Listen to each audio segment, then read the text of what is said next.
I don't know what autistic person needs to hear this, but you're not missing anything. You were actually right the whole time. Their definition of friendship really is just that bad. Yes, they do call anyone they share a positive moment with their friend. Yes, just because that person's their friend doesn't mean that they will not talk about that person. Yes, just because that person's their friend doesn't mean they actually want that person in their life. Yes, they will grab you or another friend to rant about another friend. No, what you did was actually not that bad. In fact, a lot of their friends probably did worse. It's just the fact that you are courteous of people's feelings, and the first offense from you is usually going to be your last. Just think of it as if you're back in middle/high school. The one who knows better is usually the one who gets in the most trouble. Yes, you're correct. They only message you whenever they need emotional support or if they're checking to see if they still have access to you. No, you're not tripping. Every single time you try to stop texting them first, they text you, you text back, and then suddenly they're gone again. Yes, most of their definition of friendship is based around one common factor between them and the other person. No, most of the time it's not going to be over a mutual hobby.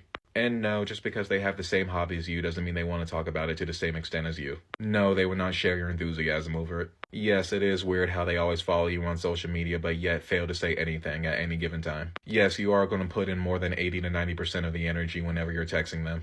And no, not everyone texts the exact same way that they talk, so they're going to be mighty confused about you. Yes, they understand there are different levels of friendship, they just refuse to say it out loud because they're afraid it's rude. No, they do not treat all their friends the same. Yes, they will get mad if you stop treating them that way. Yes, they do enjoy your energy while simultaneously making it the butt of the joke. Confusing, isn't it? Yes, they'll be able to tell as soon as the energy changes because unlike them, we don't do fake. We might be able to lie, but we can't do fake. If I do not want to talk to you, you about to know. Yes, they do think only messaging 1 to 2 times a year is perfectly acceptable. And yes, one of those occasions is your birthday. No, they will not keep in touch, but yes, they will get mad if you do not let them know that you're in town. And no, that doesn't mean that they're actually going to hang out with you when you're in town. It's just the fact that they want to feel like they're cared about enough to let them know you're in town. Yes, one day they will just repeat advice you've been giving them for 1 to 2 years, and right there and then you will realize that they never listened to you. No, there's nothing wrong with you.